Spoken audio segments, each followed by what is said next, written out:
Welcome to Chillin' 101. We hope this video helps. You begin by checking essentials: Internet, OS, and account. Open your laptop, connect to Wi-Fi, and make sure Windows 10/11 or recent Mac OS is running. Once done, sign into your Microsoft account or create one. Clipchamp ties to that identity. Then press the Windows key or open Launchpad on Mac OS.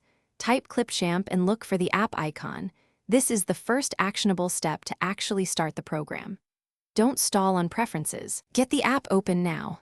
Once the app appears, click to launch and wait for the welcome screen. If using a browser, navigate to Web. Clipchamp. Com and sign in. Make sure to grant permissions for microphone and camera when asked. This enables recording and voiceover features.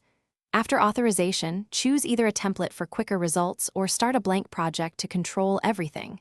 Import media now. Drag files in or use the Import button. This prepares your timeline. Once your clips are in, you're ready to edit. To finish, arrange clips on the timeline, adjust transitions, then export using a preset resolution that matches your destination. Make sure audio levels are balanced before the final render. Export progress shows status. If the app crashes or won't open, restart the laptop first, then clear Clipchamp's cache or update the app and your OS.